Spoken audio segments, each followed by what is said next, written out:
Olá pessoal, sejam bem-vindos a mais um vídeo da série RPF 2019. Na verdade fizemos um primeiro vídeo que o Walter, que está aqui com a gente, que ele é lá de Limeira, veio aqui só para gravar esse vídeo, né? Só para isso, você vê? E ele tem essa responsabilidade de ser o representante do imposto de renda para o estado de São Paulo, então ele realmente tem uma agenda bem apertada, mas ele tirou um tempinho aqui para ajudar vocês que de repente estão longe ou não tem tempo, a tirar suas dúvidas, a conhecer mais sobre o imposto de renda, e no caso agora a gente vai falar sobre o preenchimento da declaração. O Walter já falou para a gente no primeiro vídeo, nas orientações gerais, que a declaração pode ser feita em vários dispositivos, como por exemplo no tablet, no celular, no computador propriamente dito, no notebook.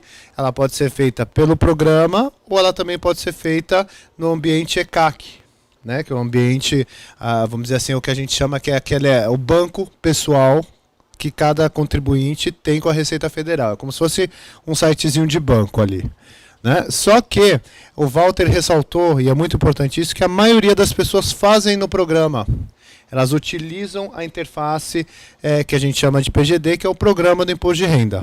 Então a gente vai passear, o Walter vai dar uma geralzona para a gente, o que vai aonde, cada ficha para que serve, até para a pessoa que muitas vezes está começando a fazer a declaração agora, ou aquele estudante que está aprendendo a preencher a declaração, já ter ali um início. Obviamente tem situações específicas. Acessando a página da Receita Federal aqui, o receita.economia.gov.br, vocês encontram o caminho para o hot site do Imposto de Renda.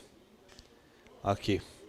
Nele você encontra todo tipo de informação que você possa precisar, inclusive o famoso perguntão, que é uma coletânea de mais de 700 perguntas que o pessoal que trabalha no Fale Conosco, que trabalha no plantão fiscal, eles vão recolhendo as perguntas e vão compilando e formando esse manual super explicativo, que é esse aqui.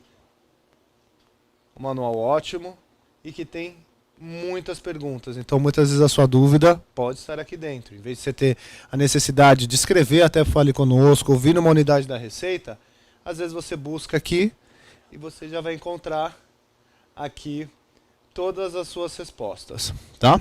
Então vamos passear pelo programa do Imposto de Renda. Mais uma vez, bem-vindo, Walter. Obrigado.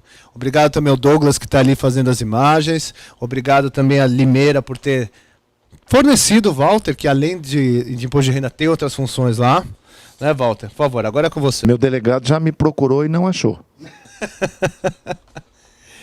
Pessoal, primeiro, baixar o programa. Site da Receita Federal, receita.economia.gov.br. Hoje, aqui, hot site do Imposto de Renda. Tem aqui, download do programa. Tá? Só escolher Windows, multiplataforma ou Mac, Linux, Solaris. Acabou. Baixou, instalou, tá aqui. Abriu. Abriu o programa. O programa, o que a gente tem? A barra em cima de ferramentas e a barra lateral de ferramentas, que é o que a gente vai utilizar. Walter, tem alguma novidade no programa desse ano? Nós temos duas novidades que têm algum impacto, ambas simples. A primeira está na ficha de rendimentos tributáveis recebidos de pessoa física. Quando a gente passar lá, a gente mostra. E a segunda é uma ficha que estava no resumo e nós tiramos do resumo para que ela fique mais visível e trouxemos nesse menu lateral, que com a declaração aberta ele mostra as fichas, nós chamamos de Tri-View, visão árvore, que vai mostrando ficha a ficha conforme a gente vai preenchendo. Na hora que passarmos por elas, a gente mostra que é uma novidade.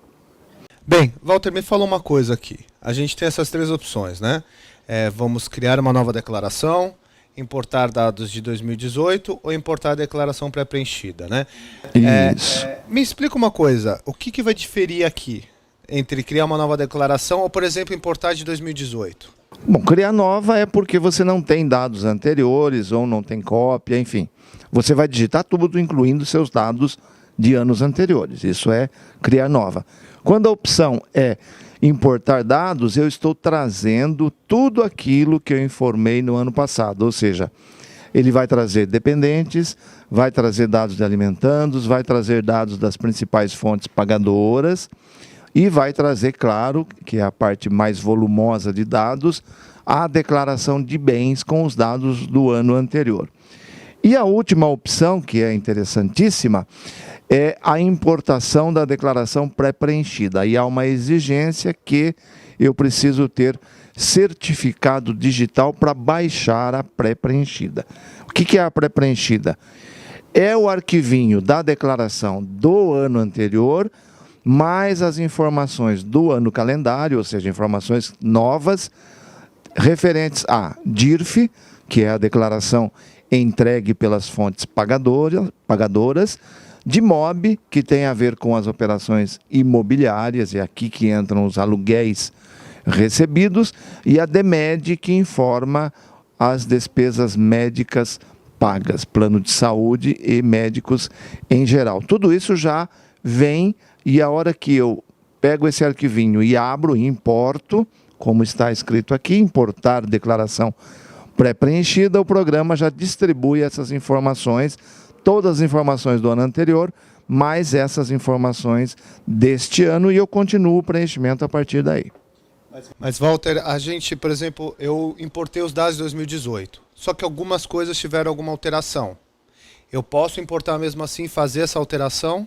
Sim, eu importo, traz os dados do ano passado, vêm todos, eu passo ficha por ficha, revisando esses dados. Tanto que eles vêm com o campo ano de 2018 em branco. E o sistema não vai deixar eu entregar em branco. Então o próprio programa avisa que você tem que revisar aquela ficha porque tem dado em branco. No desenrolar do preenchimento, a gente vai mostrar o verificar pendências, e ele é o que informa se há alguma coisa obrigatória, ou seja, um campo que obrigatoriamente deveria estar preenchido e está em branco. Bem, vamos lá, Walter. A gente, obviamente, você já comentou, mas vamos falar Isso, de novo. só mostrar de isso, novo, né? Eu posso importar a declaração, criar nova sem importar, e aí tem uma telinha de ajuda. Nós já temos um CPF digitado, né? Nós vamos partir dele, então a gente vai no abrir, né? Aqui, na verdade, a gente tem só para mostrar as opções. Mostrar as opções, né? O Walter até já comentou. Isso, as 3 declarações possíveis de serem feitas nesse mesmo aplicativo. Nós já temos uma declaração previamente preenchida. Eu começo, uma coisa importante, não é deste ano, já é ano passado e retrasado, nós criamos essa tela inicial, nós chamamos de início, para facilitar o preenchimento. Aqui nós exibimos o atalho para aquelas fichas que eu mais utilizo, com base no que eu recuperei da declaração do ano anterior ou com base naquilo que a gente sabe que o contribuinte mais utiliza. Aí eu tenho o atalho, que nada mais são do que partes daqueles menus que estão lá em cima, menu horizontal, ou mesmo do menu Triview aqui do lado esquerdo do programa. Conforme eu vou abrindo as minhas janelas, ele vai mantendo a janela aberta aqui. Aí eu posso colocar como favorito, enfim, tem outras coisas, nós não vamos perder muito tempo porque não é o nosso objetivo. Vamos para a primeira ficha, que é a identificação do contribuinte. Aí tem uma coisa importante a ser destacada, que está no meio aqui da declaração. Um dos declarantes é pessoa com doença grave ou deficiência física ou mental. Vejam que é um quadrado para você assinalar. Você clica, ele fica marcado sim. Se não clicar, ele está como não. Essa informação é importante. O texto utilizado é um dos declarantes. Por que um dos declarantes? Numa mesma declaração, eu tenho 3 tipos de declarantes: o próprio declarante ou titular, o dependente e o alimentando. Um dos 3, havendo um deles que se enquadre em moléstia grave ou deficiência, eu devo assinalar aqui, somente neste caso. Qual a função dessa marcação? Atendimento à prioridade legal. Portanto, assinalar significa que, sob as penas da lei, você está declarando que tem direito à prioridade. Portanto, não se deve clicar aí quando não há nenhum participante da declaração que se enquadre numa dessas condições. Os demais dados são tranquilos, é dado de preenchimento do contribuinte, dados pessoais, lembrando que quando você recupera dados do ano anterior, essas informações já vêm devidamente preenchidas. Aqui um outro destaque, Luiz, é a questão do houve mudança de endereço. Veja que o programa não traz assinalado nem sim nem não. E é um campo obrigatório. Então, se você não ver a informação, não passar por ela, vai dar um erro. Lá na hora da verificação de pendência, vai mostrar que você não preencheu. Exatamente para que você tenha certeza com relação ao endereço. Eu vou informar que mudei de endereço quando efetivamente eu quero que a minha declaração altere o meu endereço no CPF. Se eu digitar não, ainda que eu coloque um endereço diferente daquele que está na base, o sistema não processa. Então, a chave para alterar endereço é responder sim e preencher corretamente todos os dados. E essa, inclusive, Walter, é uma boa oportunidade da pessoa manter o seu cadastro com a Receita Federal atualizado, né? Isso é muito importante, porque é dever do contribuinte. O contribuinte não altera. A Receita precisa mandar uma intimação para ele. O que vai acontecer? Ela vai mandar, o correio não vai localizar, vai devolver. Manda de novo, o correio devolve. Aí o contribuinte vai ser cientificado de alguma coisa através de edital. A lei diz o seguinte: quando o contribuinte não é encontrado, publica-se, afixa-se na repartição da jurisdição do contribuinte uma lista, que é o edital, e ele é considerado notificado ou intimado. Portanto, sem ele saber, ele vai estar em mora, ou seja, vai estar em atraso com alguma coisa. É fundamental sempre o endereço estar atualizado. Vamos para dependentes? Dependentes e alimentando, a gente explica no mesmo lote. Por quê? É importante que eu faça o preenchimento dessas 3 fichas, identificação, que são os dados do próprio titular, dependentes, por si só se explica, e alimentandos, idem. Por quê? Porque nas demais fichas eu posso precisar dessas informações e eu tenho que tê-las já preenchido. Por exemplo, eu tenho um abatimento em nome de um dependente. Eu só vou conseguir lançar se eu já lancei o dependente aqui. Então, dependente, alimentando e identificação do contribuinte são 3 fichas que devem ser preenchidas previamente, para depois eu dar sequência no preenchimento da declaração. Elas são bem tranquilas, tem que identificar o código do dependente, tem uma lista aí que você enquadra. A única que nós temos um senão aí é o código 31, é o único código de dependência que há uma limitação de valor do rendimento. Pais, avós e bisavós, código 31, só podem ser dependentes se o somatório de qualquer uma das naturezas de rendimento, ou seja, rendimento tributável sujeito a ajuste, isento não tributável ou de tributação exclusiva, se a soma der mais do que 12 vezes a primeira faixa de tributação, da 22.847,76 centavos, passou disso, não pode ser dependente. É o único caso em que o rendimento do dependente impede que ele seja declarado. Nos demais casos é livre. Claro que se eu coloco um dependente que tem rendimento alto, em tese, essa informação vai piorar o resultado da minha declaração, porque vai dar mais imposto a pagar ou menos imposto a restituir. Mas não há a restrição. Já no Código 31, há. É a única coisa importante, e aqui tem uma das novidades que já pesa aqui, né? Especialmente se a gente mudar ali para filhos, que é o CPF para todo e qualquer dependente a partir deste ano. Então, se eu colocar Coloca no código de filho, só para mostrar, é o 21.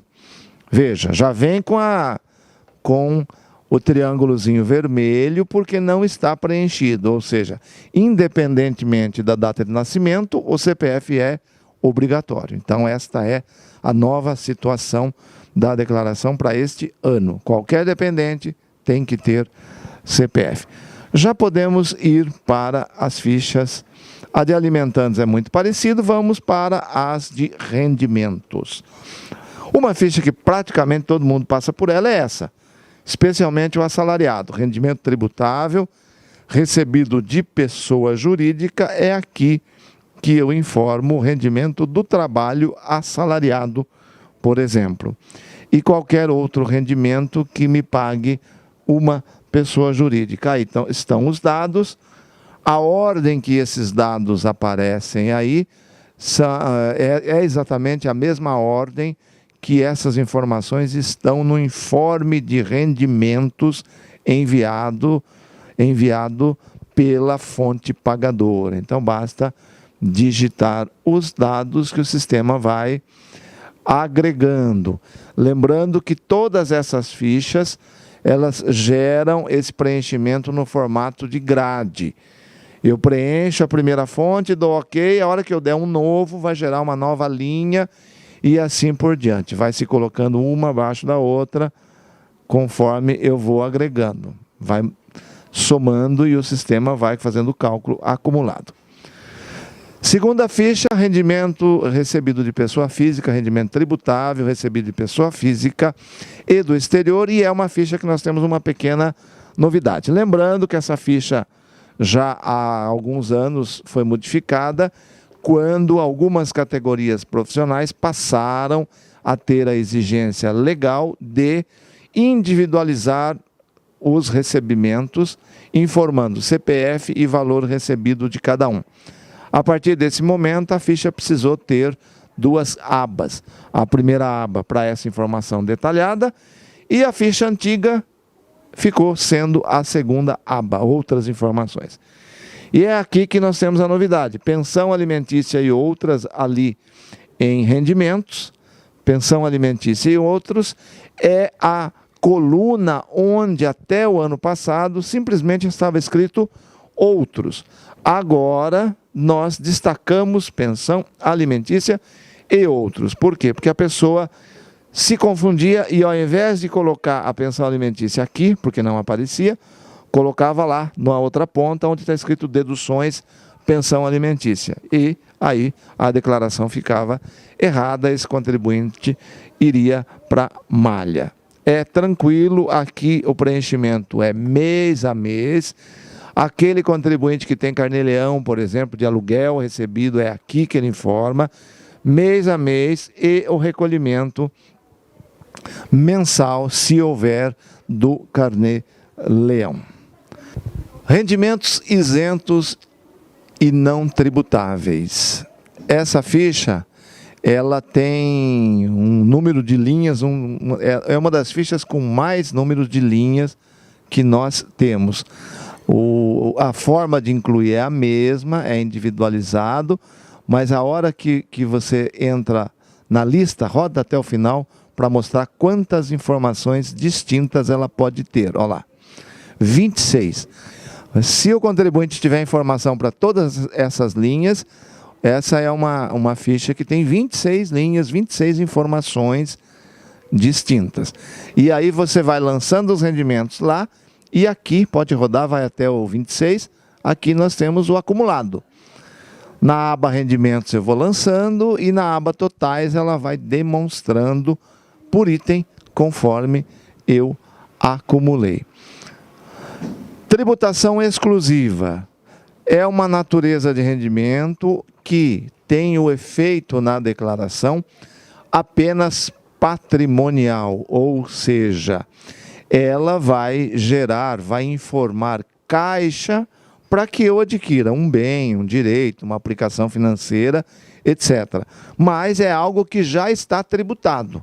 Ela só tem um efeito informativo para que a minha equação patrimonial fique correta, mas daqui não sai tributação. São rendimentos que, vejam que tem poucos rendimentos que são preenchidos diretamente na ficha. Boa parte dos rendimentos dessa ficha vem através de importação de outras fichas e demonstrativos. Por exemplo, uma informação que vem para cá, o 13º salário. Eu digito lá no início, para ficar coerente com o informe de rendimentos, eu digito lá dentro da ficha de rendimentos tributáveis recebidos de pessoa jurídica, a primeira ficha que nós vimos. Só que ao digitar o 13º, ele vem parar aqui depois. Por quê? Porque ele é um rendimento sujeito à tributação exclusiva. Outra ficha que alimenta esta. Ficha não, demonstrativo até. Quando eu tenho um ganho de capital e importo o ganho de capital, o ganho de capital vem para essa ficha aqui. Os dados da tributação exclusiva vêm para cá. Vejam o resumo. Ó. É linha 2, ganho de capital na alienação de bens e direitos, e linha 3, quando é moeda estrangeira, alienação de bens e aplicações. E todas as demais. Vocês vejam que eu tenho lá como rendimento, acho que 4 itens, e aqui eu tenho 12. Significa que a diferença entre essas duas abas vem de outras fichas ou de outros informativos. Lembrando mais uma vez que esses rendimentos não são tributados na declaração, já estão tributados e aqui são informados pelo seu valor líquido, ou seja, valor do rendimento menos o imposto. Aqui é rendimento que, por qualquer motivo, esteja com a exigibilidade suspensa, como, por exemplo, eu tenho uma ação que me impede que a fonte pagadora retenha imposto. Sei lá, uma determinada verba trabalhista está com exigibilidade suspensa, porque há uma ação que tenha esse efeito suspensivo, mas não há uma decisão definitiva ainda. Então, é aqui que eu informo esse rendimento. E se está com exigibilidade suspensa, também é informativo e não gera efeito tributário. Essa próxima ficha, rendimentos recebidos acumuladamente, é uma das fichas mais novas da declaração. Ela é da declaração do exercício 2011, referente a 2010, quando esta norma, que incluiu o artigo 12A na Lei 7.713, lá de 88, foi baixada. Essa lei foi publicada. Esta ficha ela veio porque reiteradas decisões da Justiça, inicialmente com relação a ações trabalhistas, estavam dando vitória ao contribuinte quando ele recebia algo acumulado e tinha que tributar tudo no ato do recebimento. O que a Justiça estava dando? Que aquele valor que ele está reclamando não é do dia que ele recebeu, mas sim de vários anos anteriores que foram reclamados. E aí, essa lei veio resolver essa questão. Por quê? Voltar no tempo para calcular era quase impossível, porque às vezes a ação se arrastava por 10, 15 anos. Enquanto que essa regra que se criou agora, do rendimento recebido acumuladamente, ela leva em conta o número de meses que eu reclamei, por exemplo, numa ação trabalhista, e pega a tabela do mês de recebimento e multiplica por esse número para depois tributar. Então, ele é uma saída intermediária entre o que o contribuinte pedia e o que a Justiça dava. Só que de uma forma justa para o contribuinte, ele vai pagar menos imposto e mais fácil de calcular, que foi essa a grande sacada com essa legislação. Facilitar o cálculo e atender os dois lados. Lembrando que aqui entra o rendimento tributável da ação, porque uma mesma ação pode ter uma parte que é rendimento isento. Por exemplo, numa trabalhista, aquela parte que é o reflexo no fundo de garantia. Fundo de garantia é isento e vai continuar isento aqui. Então não entra. Mas a parte tributável, diferença salarial, etc., etc., mais juros sobre isso, soma-se o todo e coloca-se o número de meses e faz o cálculo. Imposto pago retido. Aqui todas as hipóteses de pagamento de imposto durante o ano são informadas aqui, lembrando que boa parte das informações vem de outras fichas. Nós temos pode ver que nós temos 7 fichas que não estão abertas para preenchimento. Por quê? Porque a informação vem de outras fichas e outros demonstrativos. Todos os impostos que eu vou pagando durante o ano vêm para cá, digitando na ficha ou de outras fichas onde eu já informei esses dados. Ficha pagamentos efetuados. É aqui que eu informo os pagamentos que eu faço por serviços tomados. Aí nós temos a lista, alguns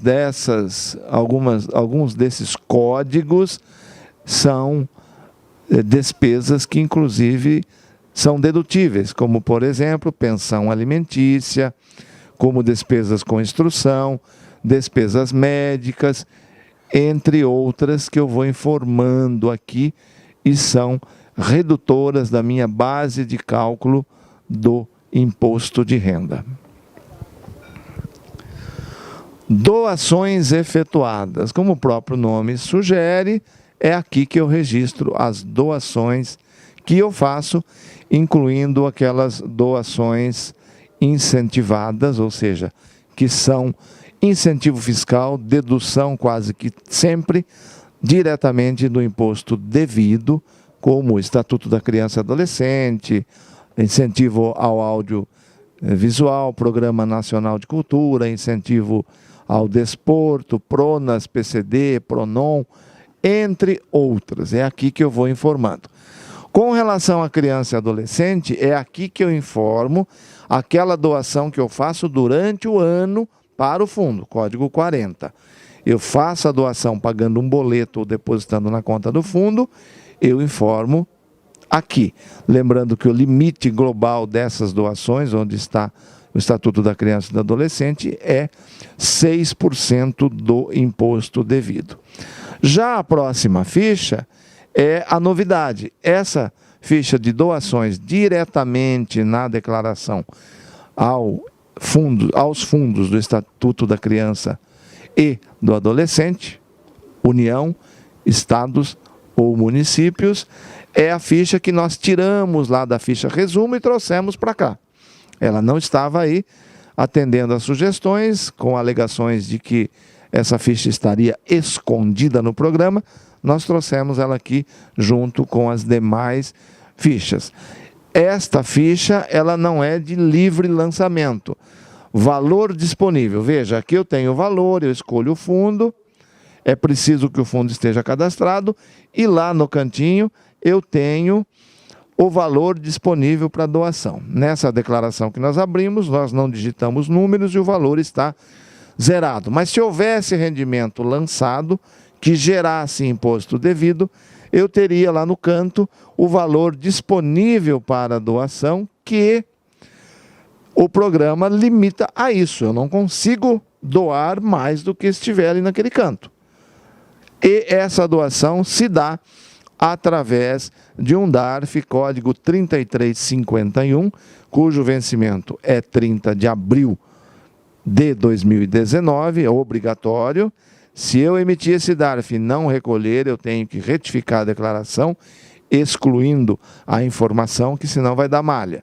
Ou, se eu pagar depois do prazo, essa dedução não será considerada, ou seja, eu perco o benefício, o dinheiro vai para o fundo, mas eu perco o benefício fiscal porque eu paguei o DARF depois do dia 30 de abril. Esse DARF só pode ser pago até o último dia do prazo de entrega. Qual que é o próximo, Luiz? Já estamos em bens e direitos. Bens e direitos é a ficha que desde o ano passado nós fizemos mudanças muito significativas, incluindo vários dados. Lembrando que esses dados da ficha bens e direitos são preenchidos por valores históricos de aquisição, quando bens móveis e bens imóveis, e quando são aplicações financeiras, fundos, saldos bancários, pelo valor original da aplicação ou pelo saldo efetivo em 31/12 de 2018. Todos os bens e direitos possuem um código específico onde eu faço o enquadramento desses bens e direitos. E importante, aqui, como eu estou tratando do patrimônio do contribuinte, e o imposto de renda se ocupa exatamente da variação desse patrimônio, eu preciso sempre informar ano anterior e ano calendário. Esta variação de um ano para o outro é o que vai gerar caixa ou exigir caixa na minha declaração. Por exemplo, se no ano anterior eu tinha um bem por 100 mil e ano calendário eu zerei, significa que esse bem saiu do meu patrimônio, foi vendido ou doado e gerou esses 100 mil de caixa. Ao contrário, ano passado eu não tinha o bem, zero. Ano retrasado, melhor dizendo. 2017, zero. 2018, eu passei a ter o bem, significa o quê?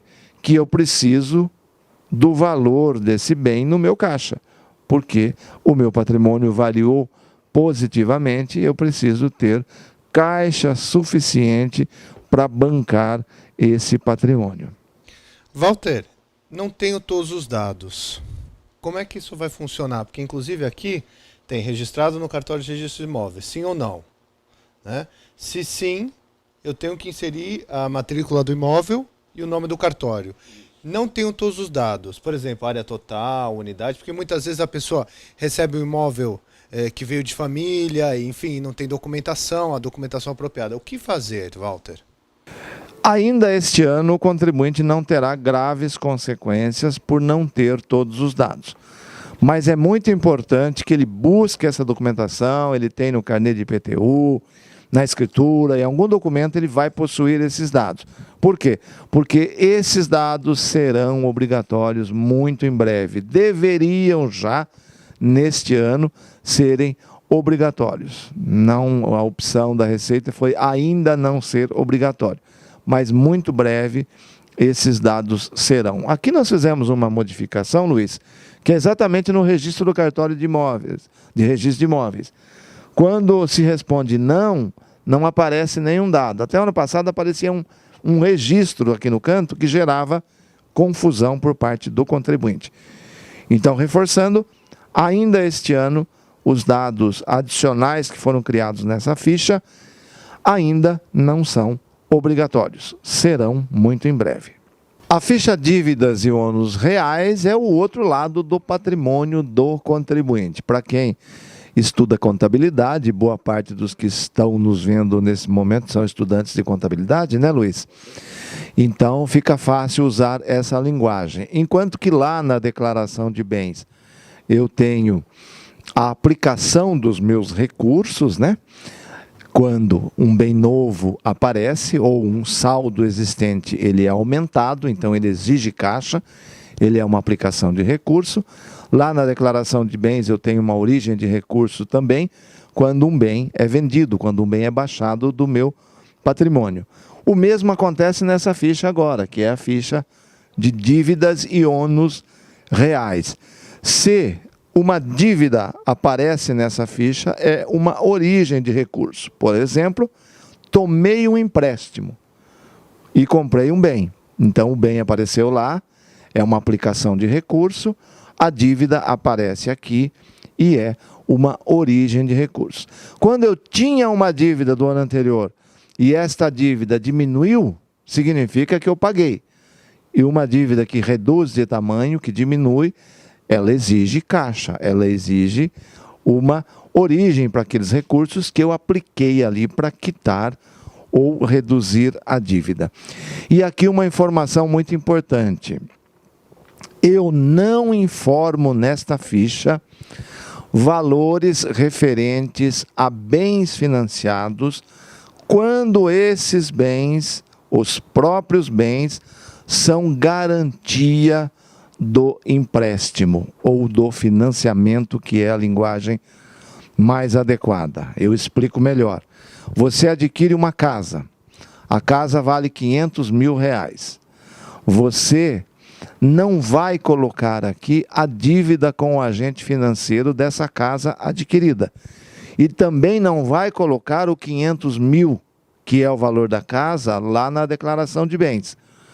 Lá na declaração de bens, você declara entrada mais parcelas pagas, que é isso que seu caixa permitiu pagar naquele ano. E aqui você não coloca nada.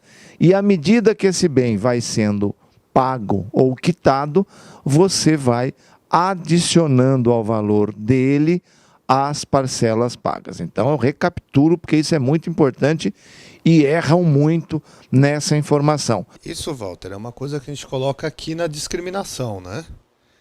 A informação, sim, sobre a quantidade de parcelas pagas, o valor das parcelas pagas. Exato, exato.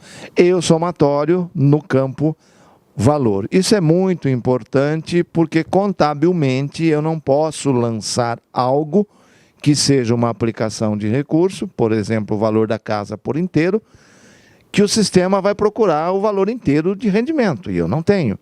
Então, sempre que eu financio um bem, que o próprio bem é garantia do financiamento, eu não informo dívida e eu informo na declaração de bens apenas entrada e valores pagos em cada ano, vou somando em cada ano até que o financiamento termine. Basicamente, isso vale para imóveis e para veículos, porque o próprio veículo é garantia e hoje, antigamente era diferente, mas hoje, desde o evento da Lei 10.406 de 2002, que é o nosso Código Civil, nós não temos mais para os imóveis a hipoteca. Nós temos também para imóvel a alienação fiduciária a favor do agente, que é a mesma situação do carro. É exatamente igual hoje financiar um imóvel ou financiar um veículo. Em ambos os casos, você tem a propriedade limitada com reserva de domínio e a posse. Você está morando no imóvel, mas ele não é plenamente seu enquanto a última parcela não for paga. Por isso que você não põe a dívida. A ficha espólio, por que ela está aí se a nossa declaração não é de espólio? A explicação é simples. Porque quando a pessoa falece, no ano do falecimento, eu já tenho a situação de espólio. E neste momento eu já tenho a necessidade de definir um inventariante, um responsável legal perante o fisco. Entretanto, este declarante falecido só vai deixar de entregar a declaração através do seu representante, que é o inventariante, quando o inventário for concluído.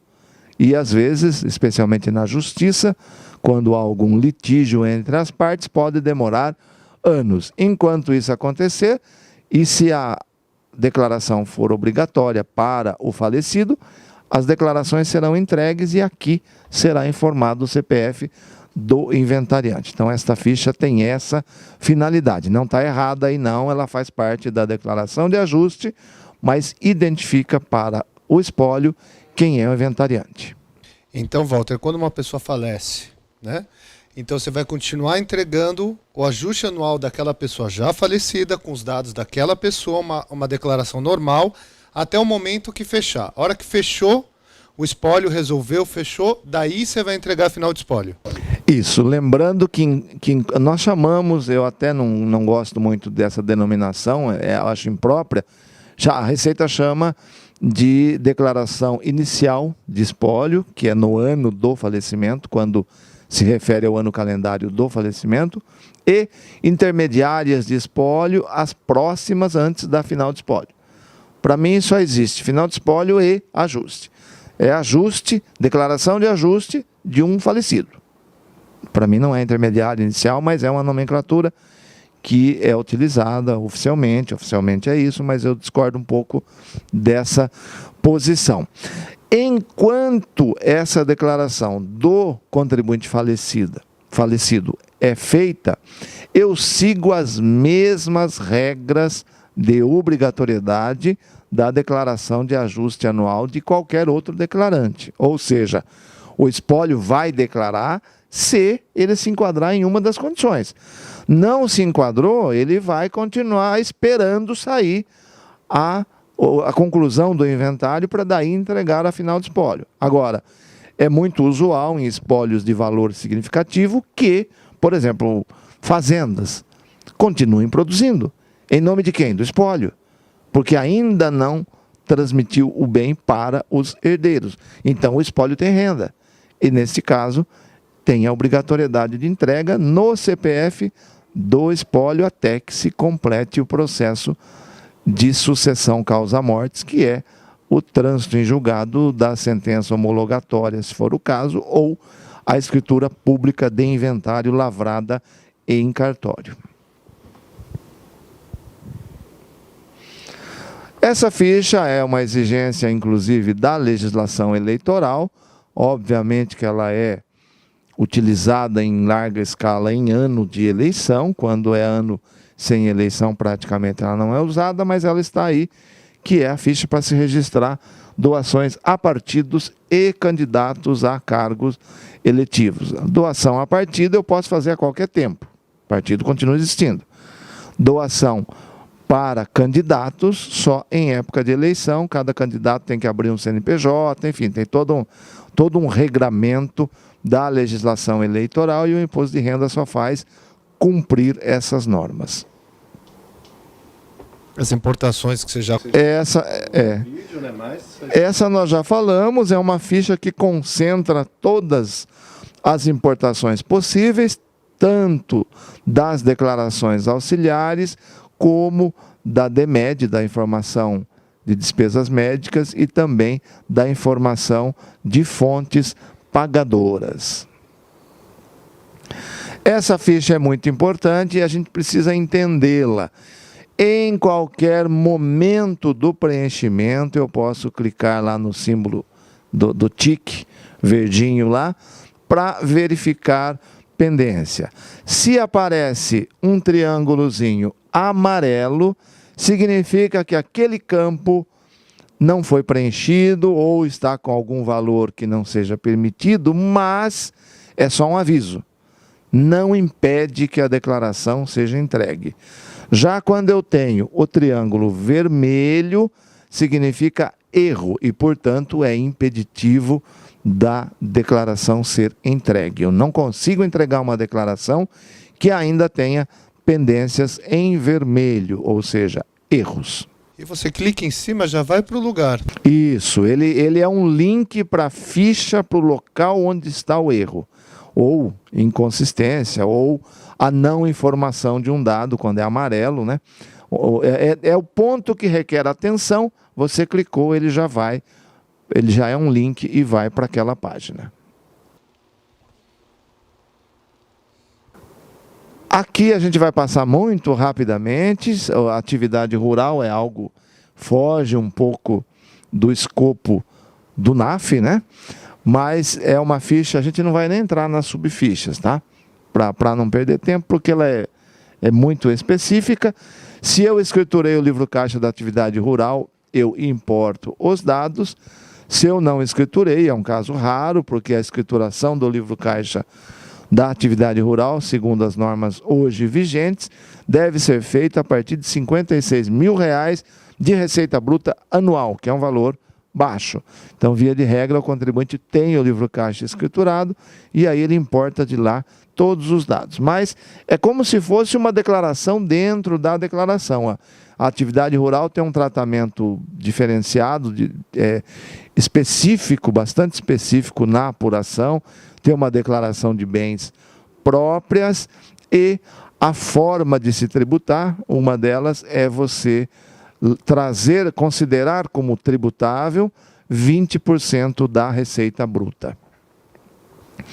Vamos para a próxima. Ganho de capital. Esta ficha, ela vem, podemos ver lá, importar, tá vendo? Ela não é preenchida dentro do programa, ela vem do demonstrativo de apuração de ganhos de capital e, durante o ano, no momento em que ocorre o fato gerador do ganho de capital, a venda de um imóvel com ganho, com lucro, por exemplo, Naquele momento eu preencho, gero o DARF, recolho e depois exporto o arquivinho gerado e nesse momento importo para dentro da declaração. Então os dados desta ficha vêm por importação. Renda variável. Aqui é uma ficha onde o contribuinte comete erros, porque aqui eu informo o ganho ou a perda nesses mercados aí. Eu lanço tanto o prejuízo, a perda, quanto o ganho obtido. Não é a operação. Inclusive, com relação à isenção, que nós temos uma isenção específica para o mercado de ações, se eu alieno R$20.000 de ações em cada mês, essa alienação é considerada isenta. Então, eu vendi 20 mil, o meu custo foi zero, ganhei 20 mil. Eu não informo aqui. Se eu informar aqui, eu estou dizendo que aquele ganho é tributável. Depois o sistema vai lançar e o contribuinte vai ter a surpresa nada agradável de receber uma cobrança porque ele informou errado. Então, aqui eu informo efetivamente ganho tributável ou prejuízo, e não as operações em si. Chegamos no resumo, a tela do resumo, como o próprio nome diz, ela traz tudo que eu informei em todas as fichas que eu já coloquei, tanto com relação aos rendimentos, como com relação às deduções. Nessa aba é rendimentos e deduções. Na aba seguinte, eu tenho o cálculo do imposto. Ali eu vou demonstrar como que eu cheguei na base de cálculos, os incentivos que eu deduzi, enfim. E como é a ficha do cálculo do imposto, vai me mostrar imposto a pagar ou imposto a restituir. Quando eu tenho imposto a pagar, me dá a oportunidade de parcelamento. E quando eu tenho imposto a restituir, abre a tela para que eu informe os dados bancários, uma vez que restituição é paga somente através de crédito em conta do favorecido ou de uma conta em que ele faça parte. A ficha Outras Informações, ou a aba Outras Informações, começa mostrando a evolução ou a involução patrimonial e na parte de baixo as demais informações que não constaram nem nos rendimentos e deduções e nem no cálculo do imposto. Enfim, a ficha, como o próprio nome sugere, ela dá um resumo geral daquilo que eu informei por toda a minha declaração. Inclusive, quando a gente imprime a declaração, o que aparece são essas 3 fichas, né? Do resumo da declaração, né? Exatamente, ela mostra um resumão. No passado, a gente tinha um detalhamento maior da variação patrimonial e mostrava. Hoje tem que ficar mais atento porque não mostra de forma clara aí a variação patrimonial, porque variação patrimonial negativa, ou seja, a descoberto é luzinha amarela ou vermelha para o fisco. Ou seja, o meu patrimônio variou, mas eu não tenho rendimento, então tem alguma coisa errada. Existe um rendimento não informado nessa declaração. Walter, salvei online. Eu posso continuar ela nos outros dispositivos, por exemplo, no outro computador, na internet, no ECAC, ou no tablet e no celular? Pode. E aí tem uma condição fundamental. Ao salvar online, eu tenho que criar uma palavra-chave, uma senha. Salvei online e não guardei essa palavra-chave, eu perco o que eu salvei. Porque a segurança tem que ser máxima, e a segurança máxima é só você sabe a sua senha. Se você salvou online, por exemplo, eu até brinco que a pessoa está no cinema, o filme está chato, ela abre o celular dela e começa a fazer imposto de renda. Aí o filme continua chato, mas o tempo do filme acabou, né? Então ele vai ter que sair do cinema, ele pega, cria uma palavra-chave, salva online aquilo que ele fez no cinema enquanto o filme chato passava. Chegando em casa, ele vai continuar o preenchimento, só que agora no seu micro de mesa, no seu desktop. Basta que ele dê um recuperar online, que ele, digitando essa mesma palavra-chave, ele prossegue o preenchimento exatamente de onde ele parou, ele não perde nada. Então, é mais um recurso que o sistema tem. E lembrando, Luiz, que essa facilidade está usando ou está integrando os dois ambientes. O ambiente offline, vamos dizer assim, do aplicativo da máquina, do computador de mesa ou notebook ou laptop, com o meu imposto de renda, porque esse serviço está no meu imposto de renda. A hora que eu salvo online, eu estou acessando esse ambiente online de preenchimento. Então, quando eu utilizo essas duas funções, é o momento que eu estou integrando os dois ambientes, o offline do programa com o online do ambiente meu imposto de renda. Aqui a gente tem a parte de impressão, né, que a gente pode imprimir ou a declaração inteira, que é resumo, ou se não, cada parte detalhada. A parte de ferramentas, atualização, gravar cópia. A parte de ajuda, que de repente a qualquer momento a pessoa pode, o tutorial, para ver como proceder em relação ao programa, ou perguntas e respostas para tirar alguma dúvida, né? E lembrando que há alguns anos nós passamos a disponibilizar, inclusive, o arquivo do ajuda, que é grande, para download via PDF. Então é possível baixar para a sua máquina o arquivo inteirinho do ajuda e ele fica um arquivo PDF com as facilidades todas que esse formato tem, entre elas a busca por palavra-chave. Dentro de um PDF eu busco digitando uma palavrinha, ele vai lá e localiza quantas vezes aquela palavrinha aparecer no sistema. Agora, Walter, para a gente encerrar aqui, por deduções legais ou por desconto simplificado? Maravilha, isso é muito importante e demonstra uma mudança à vida já, talvez há 10 anos, na nossa declaração. Antigamente, muito antigamente mesmo, especialmente em relação ao público-alvo desses vídeos aqui, que são estudantes, né, jovens, nós tínhamos a declaração entregue em papel. E nesta época, até para diferenciar, nós tínhamos o formulário verde, que era o simplificado, e o azul, que era o completo. Então, tinha-se aquela ideia de que existiam duas declarações. Tanto que o uso da palavra modelo completo, modelo simplificado, ainda existe hoje, ainda sobrevive. Mas, na verdade, há alguns anos, a nossa área de tributação, a COSIT, assumiu essa posição corretamente, que é, a declaração é uma só. O que muda é a forma de tributação que eu escolho. E essa forma de tributação eu só vou escolher no momento da entrega. Eu começo a preencher a declaração, ela é única, eu vou informando tudo. Analiso qual situação é melhor para mim e aí sim faço a opção pela forma de tributação.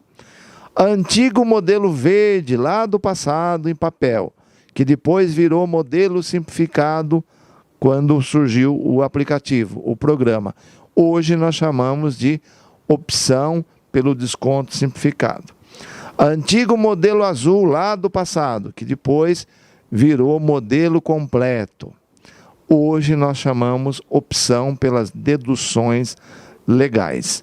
E eu escolho no momento do preenchimento. Eu brinco que esse cantinho inferior esquerdo da declaração aqui é o nosso placar eletrônico. Por quê?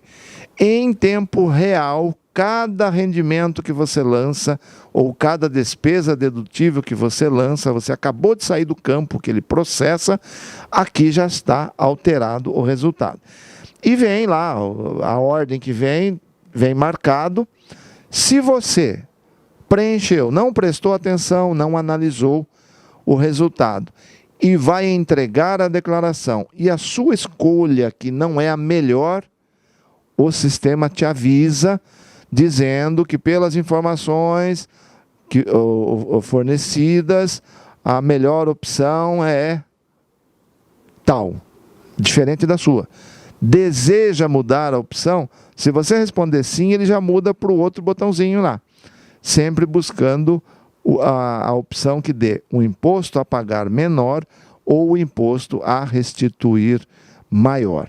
sempre a melhor opção. Claro, se o contribuinte não ler ou não prestar atenção no que está fazendo e clicar não, ele vai ficar com a pior opção. E aí não adianta chorar. Por quê? Você, depois que acaba o prazo de entrega, não pode mudar mais a opção.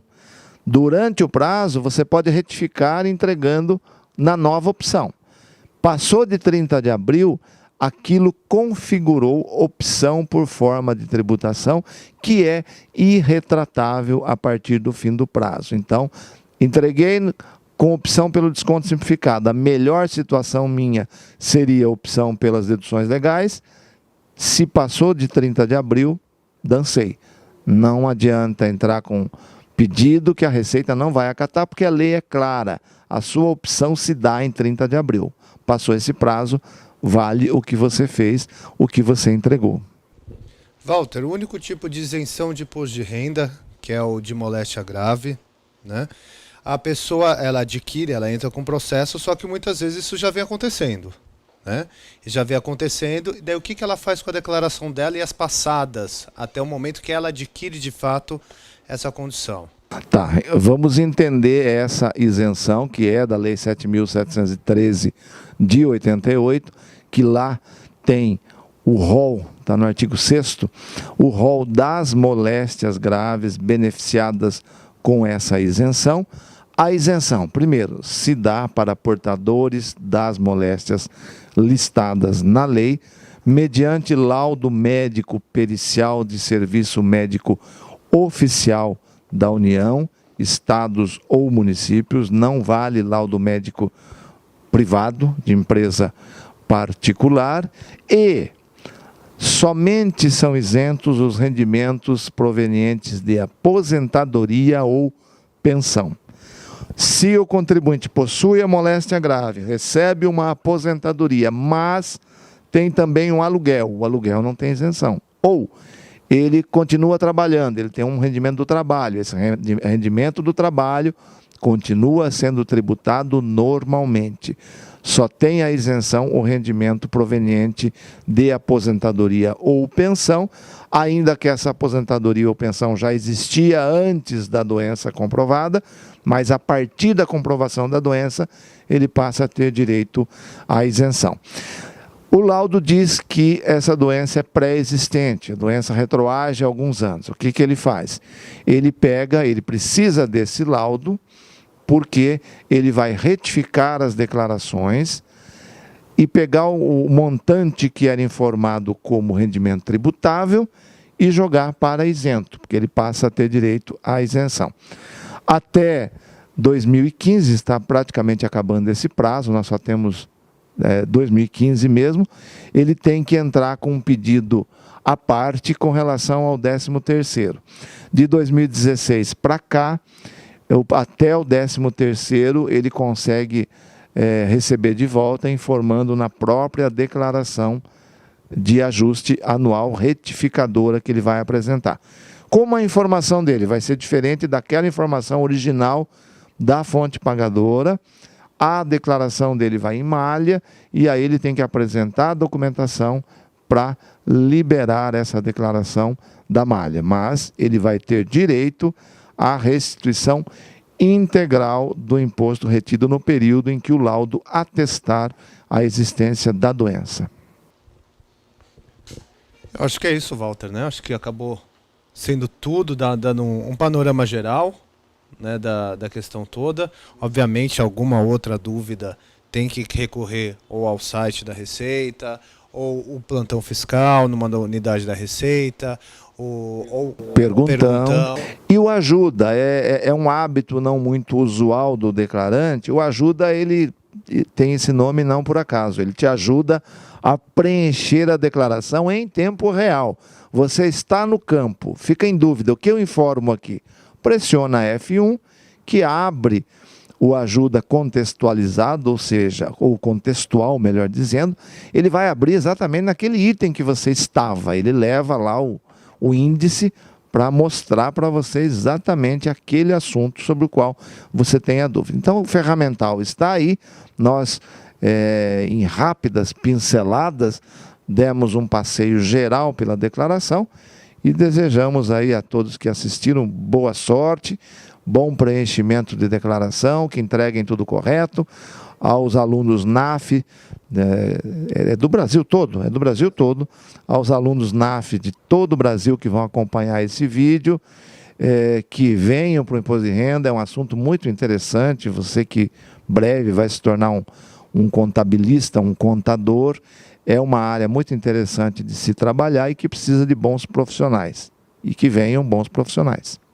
Quero agradecer mais uma vez o Walter por ter cedido o seu tempo e seu conhecimento, pela Delegacia de Limeira também, que emprestou o Walter aqui para a gente para vir gravar, ao Douglas, que está ali atrás das câmeras, que ninguém está vendo, mas ele está ali, ele veio da Derate, aqui de São Paulo também, para me ajudar nessa gravação. E muito obrigado, principalmente a vocês que estão assistindo a nós. Se inscrevam no canal, nós sempre publicamos vídeos de assuntos de interesse a todos. Eu acredito que o Imposto de Renda é o maior interesse em relação à receita, porque há um número maior de pessoas.